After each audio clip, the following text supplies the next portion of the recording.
మాతాజీ మీరు చెప్పేది వినిపించట్లేదు మాతాజీ. హరే కృష్ణ. అవును, ఇప్పటి వరకు చెప్పిందంతా పోయిందా అయితే? ఇప్పుడు వినిపిస్తోంది మాతాజీ. హరే కృష్ణ. Thank you. ప్రార్థన ప్రార్థన వినిపించిందా? అసలు ఏది వినిపించలేదు మాతాజీ. అయ్యో, స్టార్టింగ్ లోనే చెప్తే బాగుండేది కదా.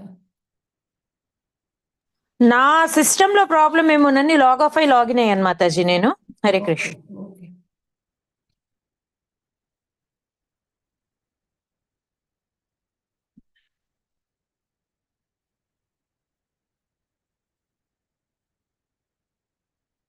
ఇప్పుడు మయ్యాసక్తమన పార్థ యోగం యుంజన్మదాశ్రయ అసంశయం సమగ్రం మాం యథాజ్ఞాస్యసి తృణు.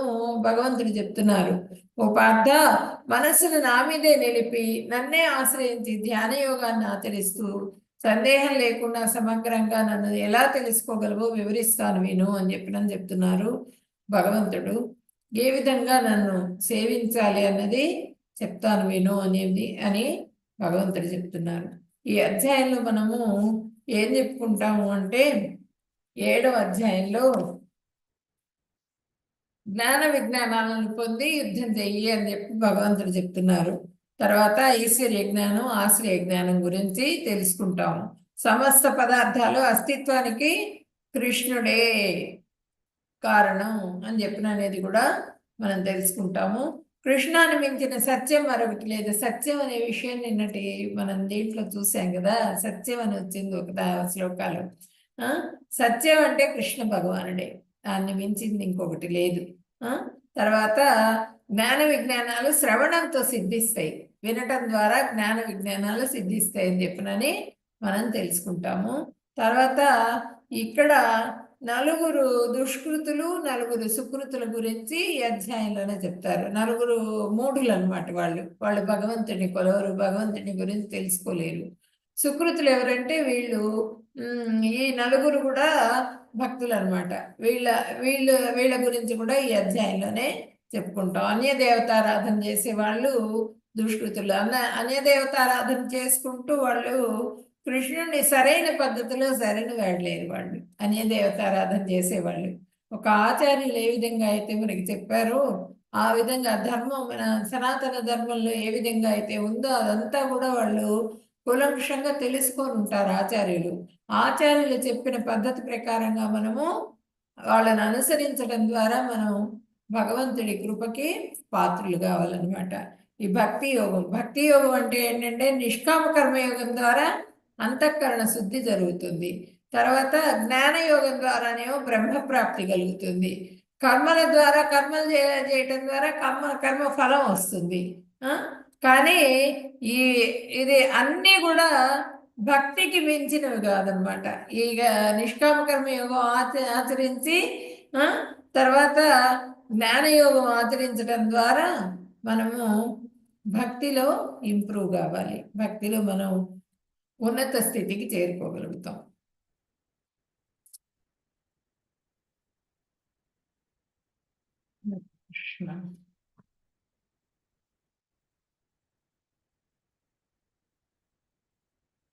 ఇక్కడ మెసేజెస్ పెట్టినట్టున్నారు, నేను చూసుకోలేదు. అయ్యో సారీ. జ్ఞానంతేహం సవిజ్ఞానం ఇదం వక్ష్యామ్యశేషతః యజ్ఞాత్వా నేహ భూయః అన్యజ్ఞాతవ్యం అవశిష్యతే. నేను ఇప్పుడు నీకు జ్ఞాన విజ్ఞానాలతో పాటుగా భౌతిక ఆధ్యాత్మిక జ్ఞానాన్ని గురించి సంపూర్ణంగా చెప్తాను. దీనిని గ్రహిస్తే ఈ లోకంలో నీవు మళ్ళీ తెలుసుకోదగింది ఇంకేమీ లేదు. అది జ్ఞానం, విజ్ఞానం. ఆ జ్ఞానాన్ని పొందడం ద్వారా, విజ్ఞానం అంటే దాన్ని అనుసరించడం ద్వారా దాన్ని అప్లై చేసుకోవాలి మన జీవితంలో. అప్లై చేసుకోవడం ద్వారా ఆధ్యాత్మిక జ్ఞానాన్ని పొందగలుగుతాం. ఆధ్యాత్మికంగా భగవంతుడిని ఎలా సేవించాలి అనేటువంటి జ్ఞానాన్ని పొందడం ద్వారా భగవంతుడి కృపకి పాత్రలు కాగలుగుతాం అనమాట. దీని మించింది ఇంకొకటి, మానవ జీవిత లక్ష్యం ఏంటి అంటే గోలోక ధామానికి చేరుకోవటమే. కాబట్టి దీనికి మించింది ఇంకొకటి లేదు అని చెప్పినని భగవంతుడు చెబుతున్నారు అనమాట. దీన్ని గ్రహిస్తే ఈ లోకంలో మళ్ళీ ఇంకా ఈ భౌతిక లోకంలో తెలుసుకోవాల్సింది ఇంకేం లేదు, అన్నీ తెలిసినట్టే. మనం తెలుసుకోవాల్సింది ఏంటంటే భగవంతుడి సేవ గురించి మాత్రమే. భగవంతుడి సేవ గురించి తెలుసుకొని శుద్ధ భక్తులుగా మారి మనము నిదానంగా 1 by 1 స్టెప్స్ తీసుకోవాలి. శుద్ధ భక్తులుగా ఇమీడియట్గా మారలేము మనం. అది చేయటం ద్వారా మనము అభ్యాసం చేయటం ద్వారా శుద్ధ భక్తులుగా మారగలుగుతాం. మారి దానికి ఎవరు కావాలి? సాధు సంఘం కావాలి, సాధువుల కృప కావాలి, తర్వాత ఆచార్యుల కృప కావాలి, ఆచార్యుల కృప తర్వాత భగవంతుడి కృప కావాలి. వీళ్ళందరి దగ్గర నుంచి స్టెప్ బై స్టెప్ వెళ్తుంది అనమాట. గురువు గారి కృప ద్వారా మాత్రమే మనకి భగవంతుడి కృప లభిస్తుంది.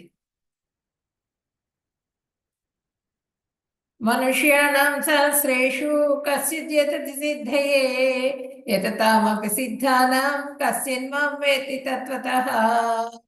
ఎన్నో వేల మంది మనుషులలో ఏ ఒక్కడో యోగ సిద్ధి కోసం ప్రయత్నిస్తాడు. అలా ప్రయత్నించి పరిపూర్ణత సాధించిన వాళ్ళలో కూడా నన్ను నిజంగా తెలుసుకున్నవాడు ఏ ఒక్కడో ఉంటారు. ఇక్కడ చూడండి, ఈ ఏదైనా సరే రన్నింగ్ రేస్ కానీ, లేకపోతే చెస్ కానీ, లేకపోతే క్రికెట్ కానీ, దేంట్లో కానీ నిష్ణాతులైన వాళ్ళు కొంతమంది ఉంటారు. వాళ్ళు ఏంటంటే వాళ్ళు పోటీ చేయడానికి అర్హత పొందుతారు. వాళ్ళు పోటీ చేస్తారు. పోటీ చేసినప్పుడు వాళ్ళు ఏ ఒక్కళ్ళు మాత్రమే విజయాన్ని సాధించగలుగుతారు. అందరికీ విజయం సిద్ధించదు. వీళ్ళు పోటీ చేస్తుంటే వీళ్ళందరూ కూడా చూసి ఆహ్లాదిస్తున్నారు అనమాట. వీళ్ళందరూ కూడా వీళ్ళందరికీ కూడా తెలుసు ఈ విధంగా చెయ్యొచ్చు అనేది తెలుసు. తెలిసినా కూడా వాళ్ళు ఆచరించలేదు.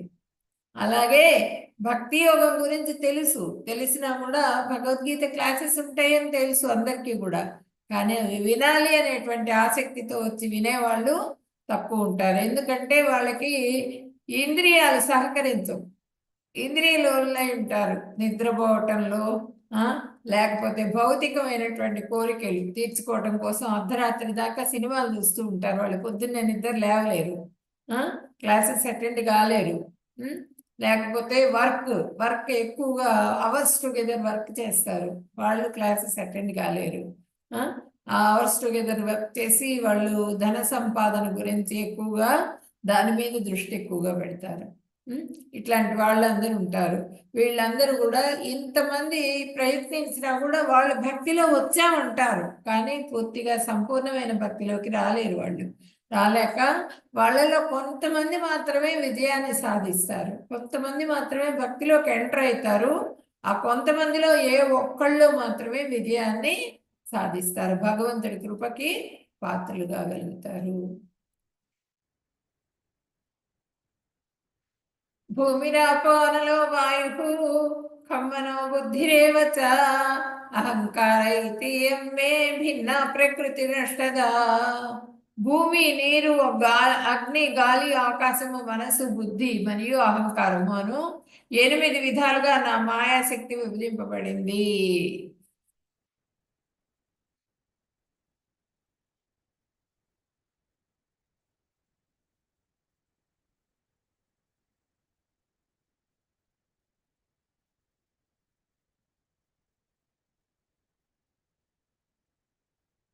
భూమి, ఇప్పుడు భూమి, జలము, అగ్ని, వాయువు, ఆకాశము, మనసు, బుద్ధి, అహంకారము, ఈ 8 కలిసి భిన్నమైన నా భౌతిక ప్రకృతి యొక్క రూపాలు. ఈ భౌతికమైనటువంటి ప్రకృతి యొక్క రూపాలు భగవంతుడి శక్తి అనమాట. ఇదంతా కూడా భౌతికమైనటువంటి ప్రకృతి రూపాలు. పరా ప్రకృతి, అపరా ప్రకృతి గురించి చెప్తున్నారు ఇక్కడ. పరాప్రకృతి అంటే ఏంటి? మనకి పరాప్రకృతి అంటే మన ఈ భౌతిక ప్రకృతి. అపరా ప్రకృతి అంటే భగవంతుడిది ఆధ్యాత్మిక ప్రకృతి. అపరా ప్రకృతి, ఈ భౌతిక ప్రకృతి అంతా కూడా పరాప్రకృతి. పరాప్రకృతి గురించి చెప్పారనమాట ఇక్కడ. సారీ, 8 విధాలు అపరా ప్రకృతి, 8 భగవంతుని భిన్న ప్రకృతి రూపాలు. ఇది అపరా ప్రకృతి. పరాప్రకృతి, అపరా ప్రకృతి. భూమి, జలము, అగ్ని, వాయువు, ఆకాశము, మనస్సు, బుద్ధి, అహంకారము. ఇవన్నీ కూడా పరాప్రకృతి. అంటే భగవంతుడి యొక్క శక్తికి సంబంధించినటువంటి రూపాలు అన్నమాట ఇవి.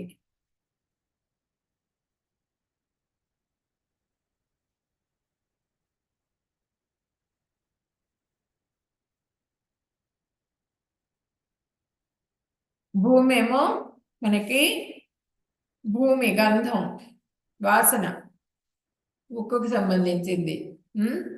తర్వాత ఇక్కడ మనకి భూమి, జలము, అగ్ని, వాయువు, ఆకాశం, జలం, మనస్సు, బుద్ధి, భౌతిక జగత్తు.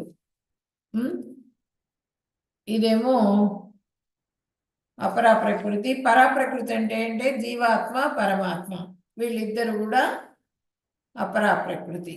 పరాప్రకృతి. అపరాప్రకృతి అంటే ఏమో భూమి, ఈ మన భౌతిక ప్రకృతి అపరాప్రకృతి అంటే. పరాప్రకృతి అంటే భగవంతుడి ఆధ్యాత్మిక ప్రకృతి అన్నమాట. అపరేయమిత స్వన్యాం అపరేయమిత స్వన్యాం ప్రకృతిం విద్ధి మే పరాం జీవభూతం మహాబాహో ఏదం ధాన్యతే జగత్. అర్జున, ఇప్పుడు చెప్పింది అపరా ప్రకృతి. జీవరూపమైన ఈ జగత్తునంతటిని ధరిస్తున్న నా మరో ప్రకృతి ఇంతకంటే మేలైనదని తెలుసుకును. అపరా ప్రకృతి అంటే భౌతికమైనటువంటి ప్రకృతి. దీంతకన్నా మేలైంది ఏది? పరాప్రకృతి గురించి చెప్తాను విను అని చెప్పినని చెప్తున్నారు. ఈ భౌతికమైనటువంటివన్నీ కూడా అపరాప్రకృతి కిందికి వస్తాయి. 84 లక్షల జీవరాశులు, మళ్ళా నదులు, ఇవన్నీ ఆయన భగవంతుడి సృష్టి ఉంది కదా, మొత్తం కూడా అపరాప్రకృతి.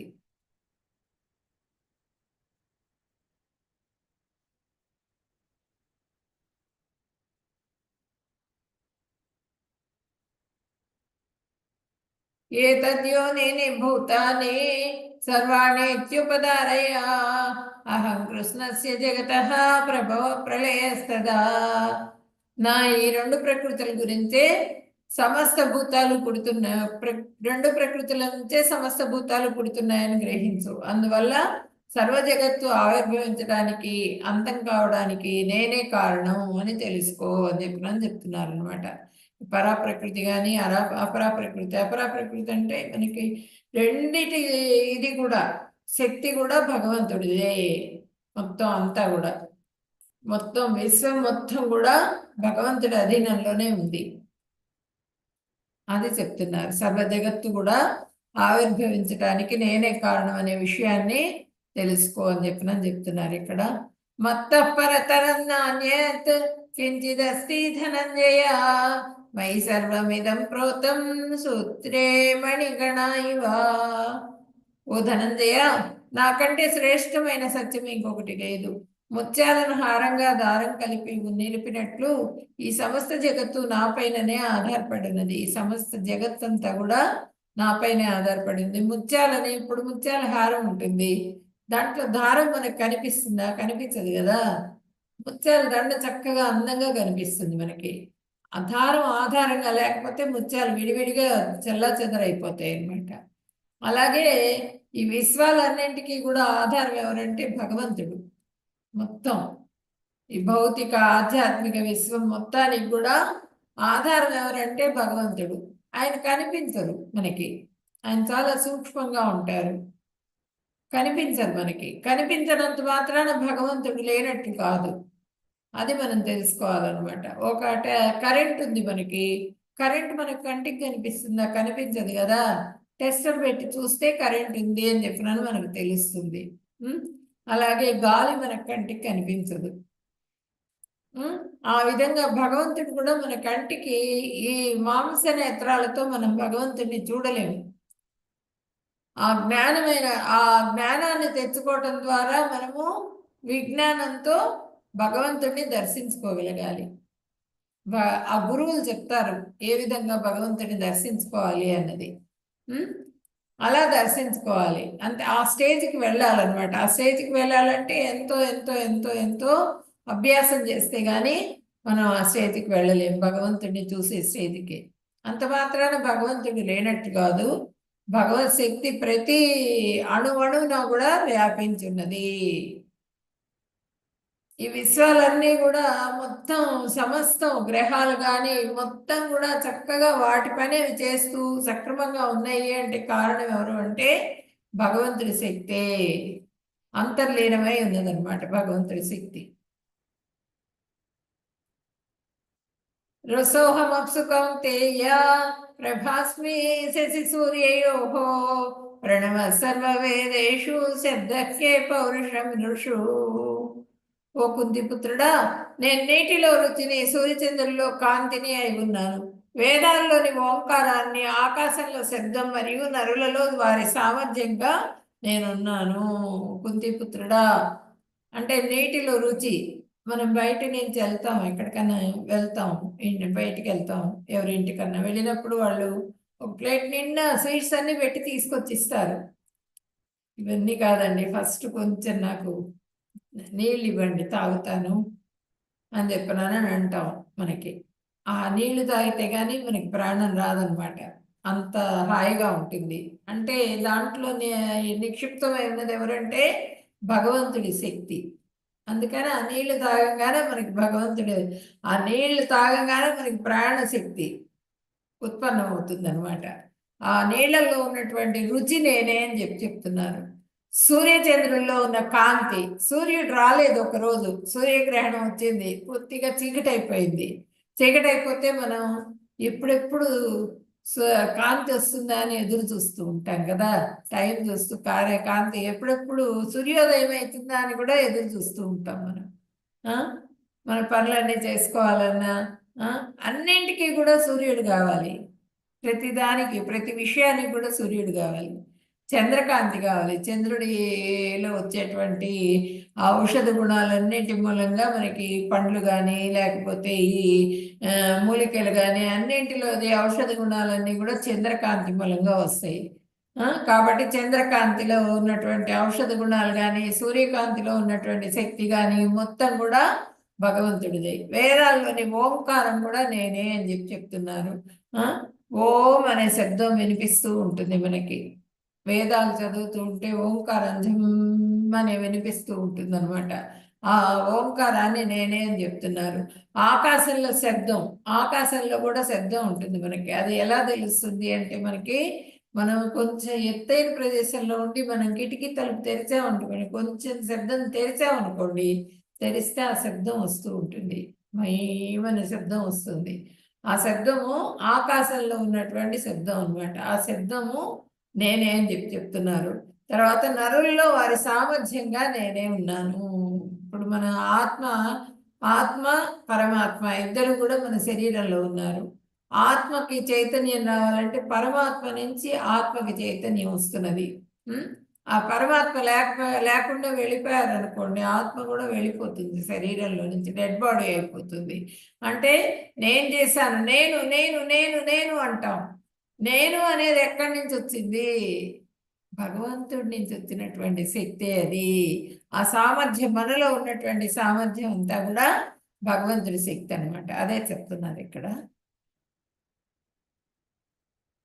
అన్నీ నేను చేశాను, నా గొప్పతనం, నా తెలివితేటలు, నేను సంపాదించాను, నా డబ్బులు, నా ఇల్లు, నా స్థలము, నా నా అనుకుంటూ ఉంటాం. అన్నీ భగవంతుడివే, ప్రతిదీ కూడా భగవంతుడిది.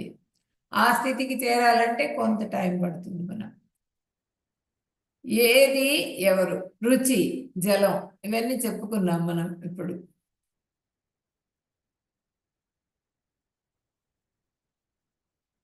ఏ చైవ సాత్విక భావ రాజతాస్తమసాంశ్చయే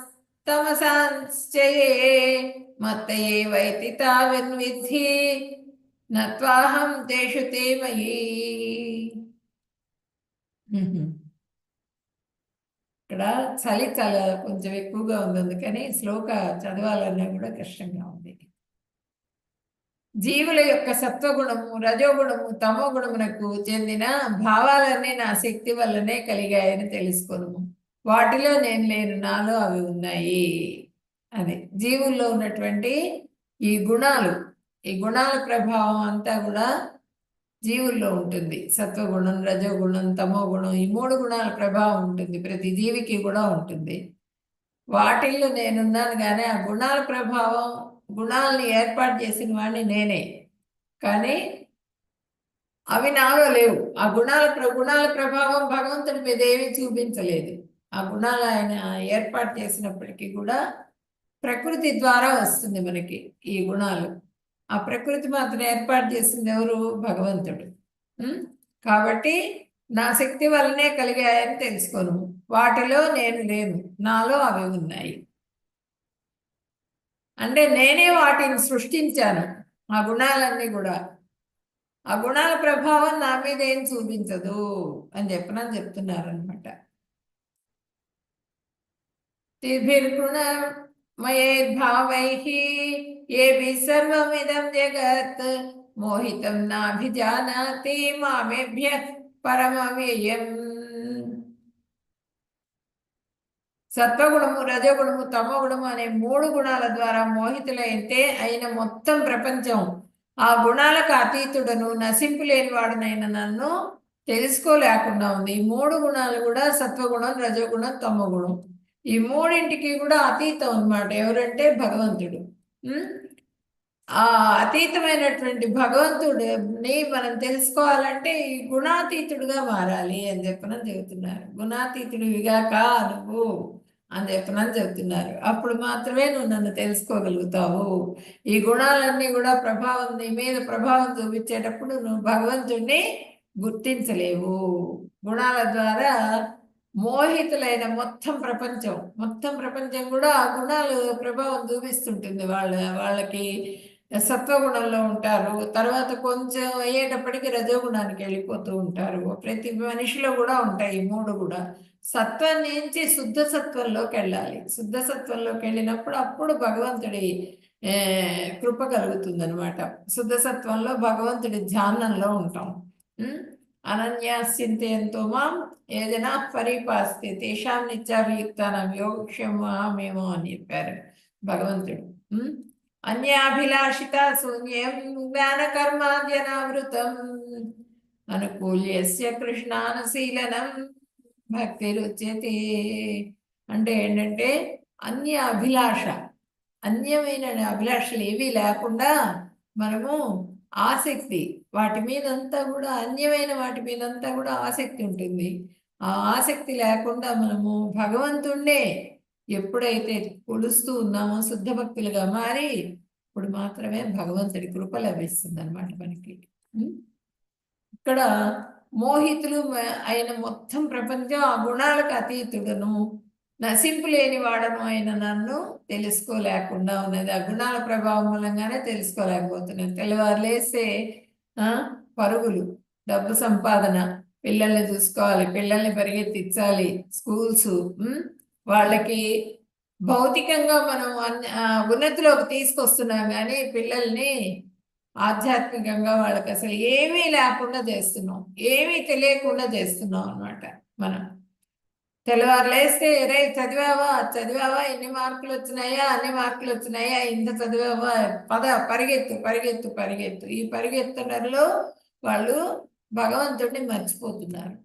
ఎక్కువ మంది పిల్లలు కావాలి, పిల్లల నుంచే మనకి పిల్లల్ని బాగా అభివృద్ధిలోకి తీసుకుని రావాలి. ఆధ్యాత్మికంగా కూడా, భౌతికంగా ఎట్లా అయితే 100% మార్క్స్ అడుగుతున్నారో ఆధ్యాత్మికంగా కూడా వాళ్ళు 100% తెచ్చుకుంటేనే నెక్స్ట్ జన్మకు వాళ్ళు ఉన్నత స్థితికి వెళ్ళగలుగుతారు, లేకపోతే వెళ్ళలేరు. ఈ గుణాల ప్రభావం ప్రతి మనిషికి కూడా చూపిస్తున్నది. మన సమాజంలో కూడా పూర్తిగా మనము గొప్పకి పోతున్నాం. ప్రతి విషయంలో కూడా ఆ గొప్పతనం కోసం పోయి పూర్తిగా ఈ భౌతికంగానే ఆధారపడుతున్నాం, కానీ ఆధ్యాత్మికంగా మనం కొంచెం కూడా ముందుకు వెళ్ళలేకపోతున్నాం. అదే గుణాల ప్రభావం, గుణాల మూలం కారణంగానే ఆ విధంగా చేస్తున్నాం. సత్వగుణము, రజోగుణము, తమోగుణం ప్రతి మనిషిలో కూడా ఉంటుంది. ఈ గుణాల గురించి మనం 14th చాప్టర్లో చెప్పుకుందాం. ఇంకా బాగా విస్తారంగా చెప్తాను నేను. దైవీశేష గుణమయీ మమ మాయా దురత్యయా మామేవ ఏ ప్రపద్యంతే మాయామేతాం తరంతి తే. ప్రకృతి త్రిగుణ స్వరూపమైన ఈయన దైవీ మాయను దాటడం సామాన్యులకు సాధ్యపడదు. అయితే నన్నే ఆశ్రయించిన వాళ్ళు దానిని సులభంగా దాటగలరు. ఈ సముద్రం ఉంది కదా, సముద్రాన్ని ఈది ఈది ఈది ఈది అలసిపోతూ ఉంటాం మనం. ఆ భగవంతుడిని గుర్తు చేసుకోలేము అనమాట. ఈ గుణాల ప్రభావం మూలంగా ప్రకృతి త్రిగుణ స్వరూపమైన ఈయన త్రిగుణాలతో స్వరూపంట ప్రకృతి మాయ. ఆ మాయని ఎవరు దాటగలుగుతారు? ఆ త్రిగుణ స్వరూపం, ఆ గుణాల ప్రభావం, గుణాతీతులు ఎవరైతారో వాళ్ళు దాటగలుగుతారు. అది దాటడం ఎవరికి? గుణాతీతుడిగా ఎవరు గుణాతీతుడిగా కావాలంటే ఏం చేయాలి? భగవంతుడి పాదాలు గట్టిగా పట్టుకోవాలి, భగవంతుడి సేవ చేయాలి. ఆ భగవంతుడి సేవ చేయాలంటే మనం ఒక ఆచార్యుడు, ఒక గురువు గారు కావాలి మనకి. ఆ గురువు గారి ద్వారా ఫస్ట్ ఆయన కృప లభించాలి. ఆయన దగ్గర శాస్త్రాధ్యయనం చేయటం ద్వారా మనం భగవంతుడిని గుర్తించగలుగుతాం, భగవంతుడి కృపకి పాత్రలు కాగలుగుతాం. పాత్రలు అయినప్పుడు ఈ విధంగా భగవంతుడు గరుత్మంతుడి మీద వచ్చి మనల్ని ఈ విధంగా ఉద్ధరిస్తారనమాట. ఆయన సేవలో గోలోక ధామానికి వెళ్ళిపోయి పూర్తిగా మనము ఆయన సేవలో నియోగించబడతాం. లేకపోతే గనక ఈ గుణాల ప్రభావం మూలంగా దైవీ మాయను దాటడం సామాన్యులకి సాధ్యపడదు. ఈ మాయను దాటలేము అన్నమాట మనం.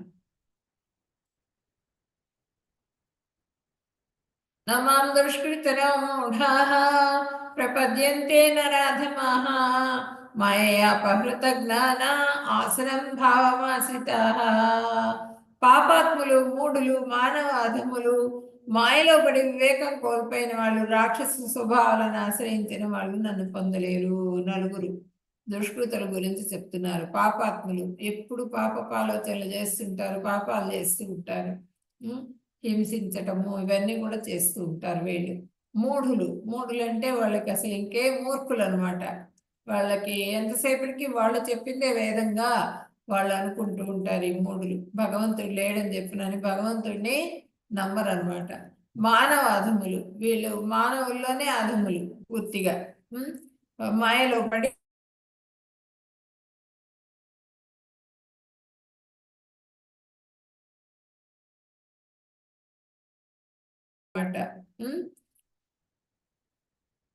ఒక చిన్న స్టోరీ. ఇప్పుడు ఒకతను విపరీతంగా హిట్లర్కి ఫోటో పెట్టుకుని పూజ చేసుకుంటున్నట్ట. ఏంటిరా నువ్వు హిట్లర్కి పూజ చేస్తున్నావు? వాడంత అంత దుష్కృతుడు కదా వాడు, చెడ్డవాడు వాడు, ఎందుకు వాడికి పూజ చేస్తున్నావు అని అడిగారట.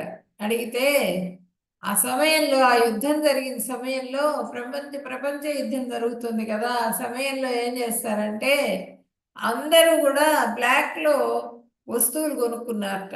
ఇతని దగ్గర వస్తువులన్నీ ఉంటే అవన్నీ బ్లాక్లో అమ్మడం ద్వారా బోలెడంత ధనం సంపాదించాడట. అది హిట్లర్ మూలంగానే సంపాదించగలిగాను నేను అంత ధనాన్ని, అందుకని చెప్పినని నేను హిట్లర్కి పూజ చేస్తున్నాను అన్నట్ట. అంటే ఏంటంటే వాడు వివేకం కోల్పోయిన వాడు అనమాట. మాయలో పడి, ఆ డబ్బు మాయలో పడి వివేకము, అసలు భగవంతుడు అంటే ఏంటి అన్నది వాళ్ళకి తెలియదు, ఆ మాయలో పడ్డ వాళ్ళకి. మూఢాహ అతి మూర్ఖులు, గాడిద చాకరీ చేస్తూ ఉంటారు వీళ్ళు. నరాధమాహ మానవులలో అధములు. మాయ అపహృత జ్ఞాన, మాయా ప్రభావం వల్ల తమ విశేష జ్ఞానాన్ని నశించిన వారు. వాళ్ళు చాలా తెలివిగల వాళ్ళు అయినా కూడా ఈ మూడు త్రిగుణ స్వభావం వల్ల, మాయ వలన వాళ్ళు తమని తాము తెలుసుకోలేరు అనమాట. సమాజంలో తప్పుదారి పట్టిన మేధావులు వాళ్ళు. ఏంటంటే అన్నీ చాలా తెలివిగా వాళ్ళు అయినప్పటికీ కూడా సమాజ శాంతి కోసంగా వాళ్ళు ప్రయత్నం చేయరు, అశాంతిని లేపుతూ ఉంటారనమాట వాళ్ళు. ఉగ్రవాదులు వాళ్ళంతా కూడా. ఆసురం భావం ఆశ్రిత, రాక్షస గుణాలు కలిగినటువంటి వాళ్ళు. వీళ్ళు కూడా రాక్షస గుణాలు కలిగినటువంటి వాళ్ళు అంటే ఎదుటి జీవిలో పరమాత్మను గుర్తించలేనటువంటి వాళ్ళు. నేనే గొప్పవాడిని, నేను బతకాలి, నేను బాగా సంపాదించుకోవాలి, నేను బాగా ఉన్నతిలోకి రావాలి, దానికోసం ఎటువంటిదైనా సరే చేయటానికి సిద్ధం నేను, ఎంతమందినైనా సరే చంపేస్తాను నేను, ఇలాంటి మనస్తత్వం కలిగి ఉంటారు, రాక్షస స్వభావం కలిగి ఉంటారు. వీళ్ళని ఆసుర ఆసుర ఆసురం భావం ఆశ్రిత, ఆ భావాలు కలిగినటువంటి వాళ్ళు అనమాట వీళ్ళు. ఈ నలుగురు కూడా దుష్కృతులు. వీళ్ళు శరణాగతి వేడరు భగవంతుడిని, భగవంతుడిని కొలవరు అని చెప్పినని చెప్తున్నారు. చతుర్విధా భజంతే వాం జన సుకృతినో అర్జున ఆతో జిజ్ఞాసురర్థార్థి దర్శభ. ఓ భరతవంశ శ్రేష్ఠుడా, ఆపదలో ఉన్నవాడు అంటే ఆర్తి, ఆత్మతత్వం తెలుసుకోగోరేవాడు జిజ్ఞాసులు, సిరి సంపదలు కోరేవాడు మరియు ఆత్మజ్ఞానం కలిగిన వాడు అను 4 రకాల పుణ్య పురుషులు నాకు భక్తి సేవ చేయటం ప్రారంభిస్తారు. ఇక్కడ చూడండి, ఆర్తులు. ఈ గజేంద్రుడు ఏం చేశాడు? 1000 సంవత్సరాలు పోరాడాడు. అంటే మనం కూడా జీవితం మొత్తం పోరాటంలోనే గడిచిపోతుంది మనకి. ఈ సముద్రాన్ని ఈదుతూ ఉంటాం, భౌతికమైన సముద్రాన్ని. ఈది అయిపోతుంది, సమయం అయిపోతుంది. నారాయణ కృష్ణ అనే మాట కూడా పలకం ఒక్కరోజు కూడా. ఆ సమయం అయిపోతుంది, వెళ్ళిపోతాం, ఏమీ ఉండదు. అప్పుడు నరక ప్రాప్తి లభిస్తుంది. కానీ ఇక్కడ ఈయన 1000 సంవత్సరాలు పోరాడిన తర్వాత ఆయనకి నారాయణుడు గుర్తుకొచ్చాడు. గుర్తుకొచ్చి ప్రార్థన చేశాడు. నా వల్ల కావట్లేదు, నేను బయటికి రాలేకపోతున్నాను, చాలా బాధలో ఉన్నానని చెప్పి నారాయణుడిని ప్రార్థించగానే ఆయన వెంటనే ప్రత్యక్షమయ్యి, ఇక్కడ చూడండి, గరుత్మంతుడిని తీసుకొని వచ్చారు. వెంటనే ఆయన గజేంద్రుడు ఆర్తితో ప్రార్థించి ఈ నలిగిపోయిన పుష్పాన్ని ఆ కాళ్ళతో తొక్కుతాడు, అన్నింటినీ కూడా తొక్కుతాడు. ఆ నీళ్ళన్నీ కూడా అందరూ, భార్యలు పిల్లలందరి మీద కూడా చల్లి నానా గందరగోళం చేస్తాడు. ఆ నీళ్ళన్నీ కూడా బురదగా చేసేస్తాడు గజేంద్రుడు. అక్కడెక్కడో ఉన్నటువంటి మొసలు వస్తుంది, వచ్చి పట్టుకుంటుంది గట్టిగా. అంటే భౌతికమైన కోరికల్లో మనం పూర్తిగా మునిగిపోయి ఉన్నప్పుడు ఆ విధంగా మనకి మొసలిలాగా దుఃఖం అనేది కలుగుతుంది. ఈ విధంగా మొసలి ఏ విధంగా అయితే గజేంద్రుడిని పట్టుకొని దుఃఖాన్ని కలుగజేసిందో, ఆ విధంగా భౌతిక కోరికలు మనకి సుఖం పక్కనే దుఃఖం కూడా ఉంటుందన్నమాట. ఆ దుఃఖంలో మనం భగవంతుడిని కృష్ణ అని కూడా పలికేందుకు మనకు అభ్యాసం, పూర్వజన్మ సుకృతం ఉంటేనే పలకగలుగుతాం, లేకపోతే పలకలేము. ఈ సుకృతం ఉంది ఈయనకి. ఏంటంటే పూర్వజన్మలో ఆయన తపస్సు చేసినటువంటి కృష్ణ భక్తుడు ఆయన. అందువలన వెంటనే ఆ పూర్వజన్మలో చేసిన ఇది ఆయనకి వచ్చింది, వెంటనే వచ్చేసారు కృష్ణ భగవానుడు. ఆ కష్టంలో కూడా భగవంతుడిని గుర్తు చేసుకోగలిగాడు అనమాట, ఆర్తి. అలాగే ద్రౌపది ఈ వస్త్రాపహరణం జరిగే సమయంలో అందరినీ అడుగుతుంది, పెద్దవాళ్ళందరినీ కూడా అడిగి కష్టపడుతుంది. అందరూ ఎవ్వరు నోరు విప్పరు, దుశ్శాసనుడు చేసే దుష్కృతానికి ఎవ్వరు కూడా నోరు విప్పరు. విప్పకపోయేటప్పటికీ దుశ్చర్య చేస్తాడు ఆయన. ఈ ఆడవాళ్ళని బలాత్కరించటము, ఎదుటి వారి భార్యని తన భార్యగా చేసుకోవాలని కోరుకోవటం, ఇవన్నీ కూడా ఆతతాయి లక్షణం. తొడగొట్టి నా తొడ మీద వచ్చి కూర్చోమంటాడు దుర్యోధనుడు. ఇక్కడ చూడండి, వెంటనే ఆమె ఆర్తితో కృష్ణుని ప్రార్థించింది, తను రక్షించుకుందామని చూసింది, అందరిని అడిగింది, ఎవరు నోరు విప్పుల. కృష్ణ భగవాను ప్రార్థించింది, ఆయన వలువలు ఇస్తున్నారు చూడండి ఇక్కడ. ఆర్తి, తర్వాత అర్ధార్తి. అర్ధార్తి అంటే ఇక్కడ ధ్రువుడు ఏంటంటే తండ్రి ఒళ్ళో నుంచి ఆమె సవత్తల్లి లాగేస్తుంది ఆయన్ని, నువ్వు కూర్చోడానికి అర్హత లేదు నీకు అని. అప్పుడు తల్లి దగ్గరికి వెళ్ళి అడిగితే తల్లి చెప్తుంది, నారాయణుడినే నీ యొక్క ప్రాబ్లంని తీర్చగలడు, వేరే ఇంకెవరు కూడా నీకు ఇది చేయలేరు, కాబట్టి నారాయణుడిని ప్రార్థించమని చెబుతుంది. చెప్పినప్పుడు ఆయన నారాయణుడిని ప్రార్థిద్దామని వెళ్తూ ఉంటే అప్పుడు నారదుడు వచ్చి నారాయణ మంత్రాన్ని ఉపదేశిస్తారు. ఇంటికెళ్ళు నాయన, నువ్వు చిన్నపిల్లవాడు అంటే ఆయన వినడు. వినకపోయేటప్పటికి నారాయణ మంత్రం ఉపదేశం పొందిన తర్వాత ఆ నారాయణ మంత్ర జపం ద్వారా చాలా చాలా కఠోరంగా జపం చేస్తాడు ఆయన. కఠోర తపస్సు చేస్తాడు ఆయన ధ్రువుడు. ఆ తపస్సు చేసినప్పుడు ఆ నారాయణుడు ప్రత్యక్షమవుతారు. ప్రత్యక్షమైనప్పుడు ఆ పాదాలు చూస్తారనమాట. పాదాల మీద దృష్టి పెట్టి ఆ పాద దర్శనం జరగంగానే ఆయనకి మనస్సు మారిపోతుంది. నీ సేవలో నేను నియుక్తుడిని అయిపోతాను, నాకొద్దు, నాకు ఆ రాజ్య సుఖాలు ఏమి వద్దు నాకు అని చెప్పినాను అంటాడు. లేదు లేదు, ఫస్ట్ నువ్వు కోరుకున్నావు కాబట్టి వెళ్ళి నీ రాజ్యాన్ని పరిపాలించుకో, తర్వాత ఇంకా పెద్ద రాజ్యం నీకు ధ్రువలోకాన్ని సృష్టించి ఇస్తానని చెప్పి ఆయనకి ధ్రువలోకాన్ని సృష్టించి ఇస్తారనమాట ఈయన నారాయణుడు. అర్థాత్ ఇక్కడ సుగ్రీవుడు కూడా తన రాజ్యం కోసంగా అన్నగారు తన రాజ్యాన్ని కూడా తీసుకుని పరిపాలిస్తున్నాడు. నా రాజ్యాన్ని నాకు ఇప్పించు అని చెప్పి నన్ను అడగటం కోసంగా భగవంతుడితో ఆయన రాముల వారితో స్నేహం చేశాడు. అర్థార్థి. జ్ఞానులు ఎవరంటే పరీక్షిత్ మహారాజు. ఇవి వచ్చి ఇక్కడ అందరు కూడా వింటున్నారు చూడండి. పరీక్షిత్ మహారాజు 7 రోజుల్లో చనిపోతాననగా ఈయన ఆ గంగా నది తటానికి వెళ్ళి కూర్చుని 7 రోజులు కూడా భాగవతాన్ని వినటం జరిగిందనమాట. వీళ్ళందరూ కూడా జ్ఞానులు. భగవంతుడిని గురించి తెలుసుకోవాలి అనేటువంటి జిజ్ఞాస కలిగినటువంటి వాళ్ళు వీళ్ళు.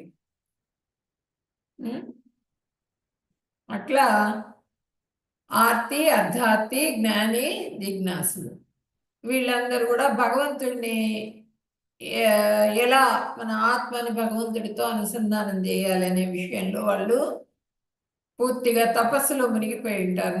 నైమిసారణ్యంలో ఋషులు వాళ్ళందరూ కూడా జ్ఞానులు, జిజ్ఞాసులు. వీళ్ళు జిజ్ఞాసులు, వీళ్ళు జ్ఞానులు. వీళ్ళు సుకృతులు అనమాట. వీళ్ళు భగవంతుడిని సేవిస్తారు. ఈ 4 రకాల దుష్కృతులు, 4 రకాల సుకృతులు. వీరిలో జ్ఞానులు ఉత్తమమైన వారు. తేషాం జ్ఞానే నిత్యయుక్తః ఏక భక్తిర్విశిష్యతే ప్రియో హి జ్ఞానినో అత్యర్థ అహం సచ మమ ప్రియః. ఈ 4గురిలో నిత్యము భగవంతుని భక్తితో భజించే ఆత్మజ్ఞాని అత్యుత్తముడు. అలాంటి జ్ఞానికి నేను ప్రియమైన వాడిని, నాకు అతను ఎంతో ప్రియమైన వాడు. ఈ 4గురిలోకి కూడా జ్ఞాని ఎంతో ప్రియమైన వాడు, ఆత్మజ్ఞాని, ఆత్మతత్వం తెలుసుకున్నవాడు. ఆత్మ అంటే ఏంటి, పరమాత్మ అంటే ఏంటి అనేది విషయాన్ని ఎవరైతే తెలుసుకుంటారో వాళ్ళకి నేనెంతో ప్రియమైన వాడిని, వాళ్ళు నాకెంతో ప్రియమైన వాళ్ళు. భగవంతుడిని గురించి తెలుసుకోవాలి అంటే ఆత్మ గురించి తెలుసుకోవాలి, ఆత్మను ఉద్ధరింపజేసుకోవాలి. అప్పుడు అది ఎట్లా కలుగుతుంది అంటే ఆ కృష్ణ కృప, గురు కృప, కృష్ణ కృప ద్వారా మాత్రమే కలుగుతుంది. ఇక్కడ చూడండి, చక్కగా కూర్చుని జపం చేసుకుంటున్నారు. కలియుగ ధర్మం ఏంటంటే మనకి చాంటింగ్ హరే కృష్ణ మహామంత్ర. జ్ఞానులలో భక్తులు ఉత్తమమైన వారు.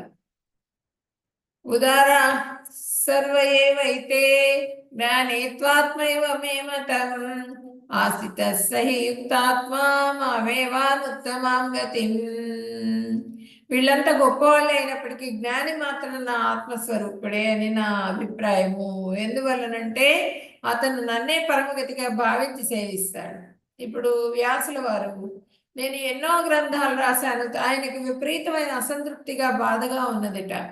అప్పుడు నారదుల వారు వచ్చారు. నారదుడు ఏంటి ఇలా ఉన్నావు అని అడిగితే నారదుడికి చెప్తారు, నాకు చాలా అసంతృప్తిగా ఉంది, నాకేదో బాధగా ఉంది, ఏం చేయాలో అర్థం కావట్లేదంటే, నీ అసంతృప్తికి కారణం ఏంటంటే నువ్వు అన్నీ రాసావు కానీ ప్రతి దాంట్లో కూడా నువ్వు కర్మయోగాన్ని, ఈ కర్మ చేస్తే ఈ ఫలితం వస్తుంది, ఈ కర్మలు చేయండి, వీళ్ళని పూజిస్తే ఈ ఫలితం వస్తుందని వీటి గురించే రాసావు కానీ ఆ భగవంతుడి గురించి కొంచెంగా చెప్పావు, ఎక్కువ చెప్పలేదు. నువ్వు భగవంతుడి లీలలు నువ్వు రాయి, అప్పుడు నీకు ఆ అసంతృప్తి అనేది పోయి సంతృప్తి కలుగుతుందని చెప్పారట.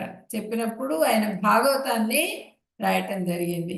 భాగవతాన్ని రచించడం ద్వారా ఆయనకి ఆయన మనసులో ఉన్నటువంటి అసంతృప్తి మొత్తం పోయి పూర్తిగా భగవత్ ప్రాప్తి కలిగిందనమాట. అతను నన్నే పరమగతిగా, భగవంతుడినే పరమగతిగా భావించి భాగవతాన్ని రాశారు ఆయన, వ్యాసుల వారు.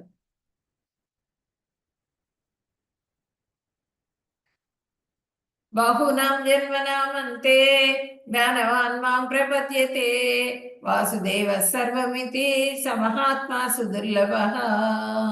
అనేక జన్మలలో ఆచరించిన పుణ్యకర్మల ఫలితంగా జ్ఞాని చివరికి జగత్తు సర్వము వాసుదేవమయం అనే జ్ఞానంతో నన్ను ఆశ్రయిస్తాడు. ఈ లోకంలో అలాంటి మహానుభావులు చాలా అరుదు, ఎక్కడో ఒకళ్ళు ఉంటారు. ఇప్పుడు ప్రభుపాదులు లాంటి వారు చాలా తక్కువ అనమాట, చాలా అరుదుగా కనిపిస్తారు మనకి. కోట్లలో ఒకళ్ళు ఉంటారు. అదే చెప్తున్నారు భగవంతుడు. ఎన్నో జన్మల పుణ్యంతో వాళ్ళు ఆ స్థితికి చేరుకుంటారు. ఒక ఎన్నో జన్మలు సేవిస్తారనమాట భగవంతుడిని.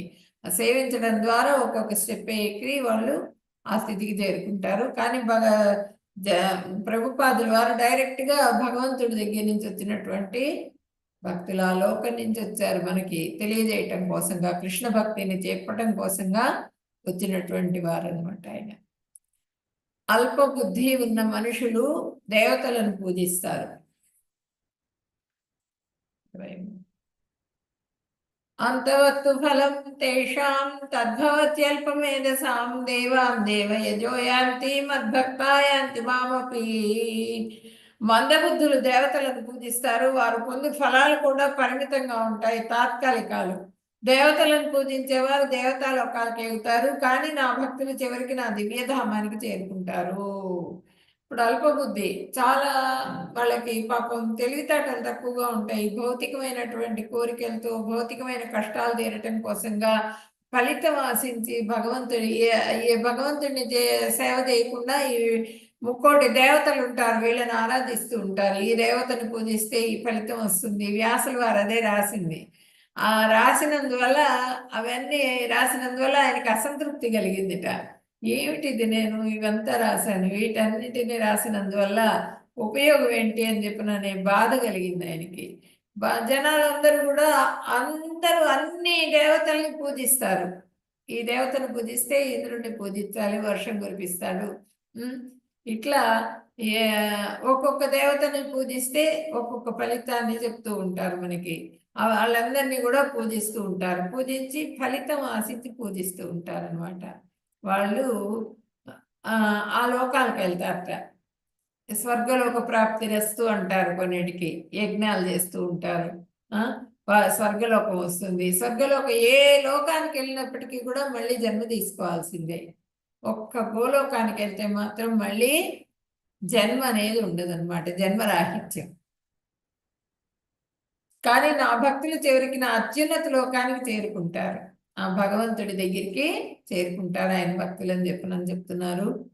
అవ్యక్తం వ్యక్తిమాపన్నం మన్యంతే మమ బుద్ధయః పరం భావమజానంతో మామావ్యయం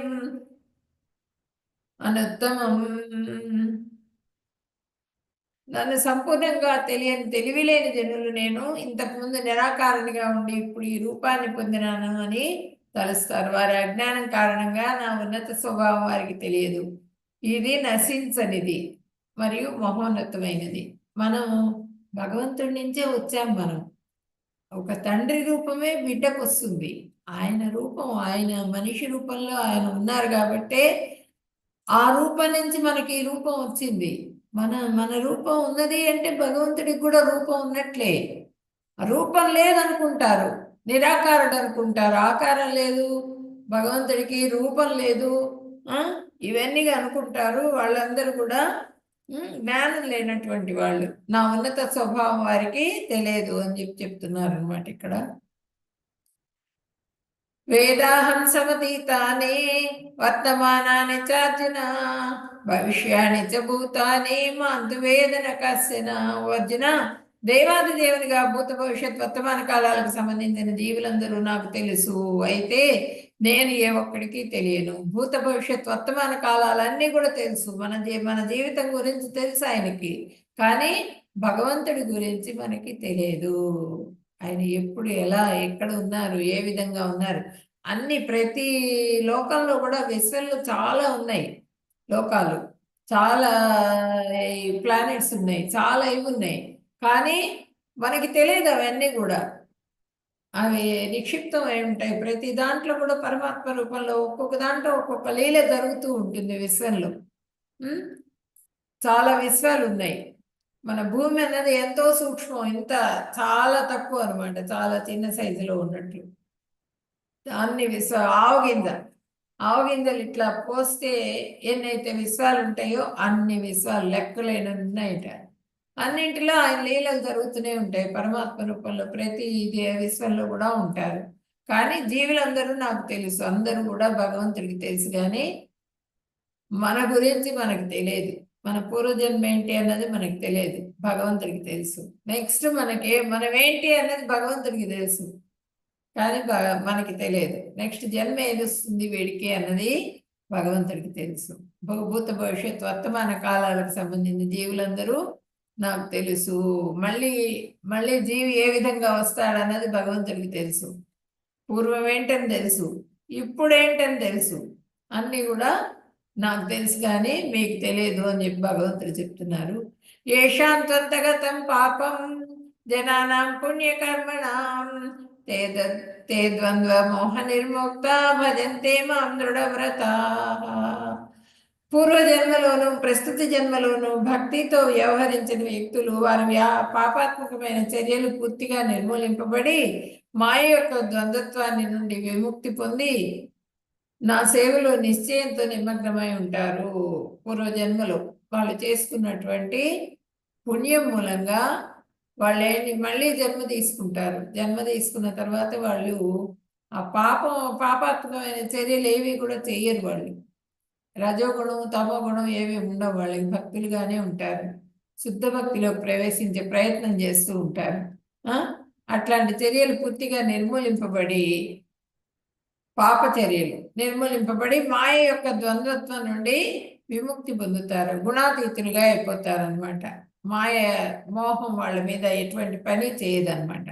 నా సేవలో నిశ్చయంతో నిమగ్నమై ఉంటారు. భగవంతుడి సేవలోని వాళ్ళు ఎప్పుడు కూడా వాళ్ళ ధ్యానము, వాళ్ళ ధ్యాస, వాళ్ళ దృష్టి, వాళ్ళ చెవులు అన్నీ మొత్తం భగవంతుడి కీర్తన విందామా అని చెవులు అంటూ ఉంటుంది, భగవంతుడిని చూద్దామని కళ్ళు చెప్తూ ఉంటాయి.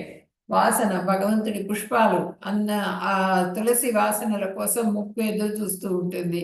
నాలుక భగవంతుడికి నివేదన చేయాలి, టేస్ట్గా ఉన్నవన్నీ కూడా భగవంతుడికి నివేదన, ఏదైనా చూడగానే భగవంతుడికి నివేదన చేద్దామని కోరిక కలుగుతూ ఉంటుంది వాళ్ళకి.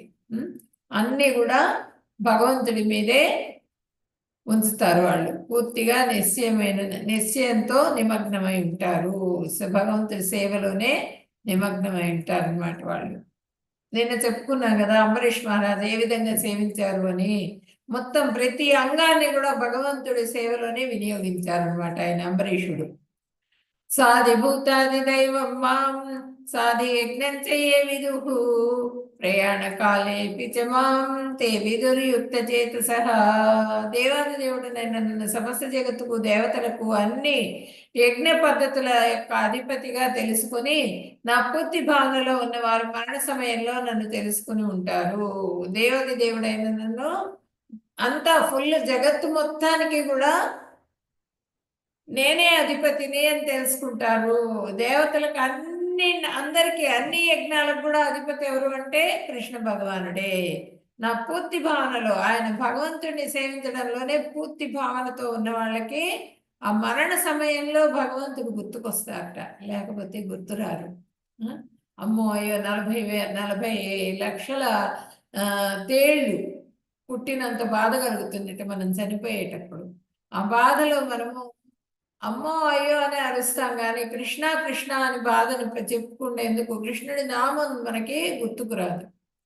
జ్ఞాపక శక్తి పోతుంది, చెవులు వినిపించవు, కళ్ళు కనిపించవు, మొత్తం ఇంద్రియాలన్నీ కూడా పూర్తిగా బాధలో నిండిపోతాయి అన్నమాట. అప్పుడు నామం గుర్తు రావాలి అంటే అభ్యాసం ద్వారా మాత్రమే గుర్తొస్తుంది. ఇప్పుడు ఇక్కడ చూడండి, భీష్ముల వారి పాదాల దగ్గర వచ్చి నిలబడ్డారు ఇక్కడ కృష్ణ భగవానుడు, ఆయనకి దర్శనం ఇస్తున్నారు. శుద్ధ భక్తుడు అనమాట ఆయన భీష్ముల వారు. మహాజనుల్లో ఒకరు భీష్ముడు. ఆయన పూర్తిగా ఆయన అంపశయ్య మీద ఉండి వెళ్ళిపోయేటప్పుడు దాహం అంటుంటే అందరూ చెంబులు తీసుకొని పరిగెత్తారట. నీళ్లు తీసుకురండి, నీళ్లు తీసుకురండి దుర్యోధనుడు చెబితే బిందెలతో. కానీ కృష్ణ భగవానుడు చెప్పాడు, అక్కడ గంగాజలం ఉంది కదా, భూమిలో పాతాళ లోకంలో ఉన్న గంగని తప్పించి భీష్ముల దగ్గర పెట్టమని చెప్పినానంటే అప్పుడు గంగాదేవి వచ్చింది, ఆయన తల్లి గంగా. వచ్చి అక్కడ కూర్చుని ఉన్నది చూడండి ప్రత్యక్షంగా. అలా భక్తులకి మరణ సమయంలో నన్ను తెలుసుకుంటారు. మరణ సమయంలో కూడా వాళ్ళకి భగవంతుడు భీష్మ స్తుతి అని ఉంది. భీష్ముల వారు స్తుతి చేశారు భగవంతుడిని.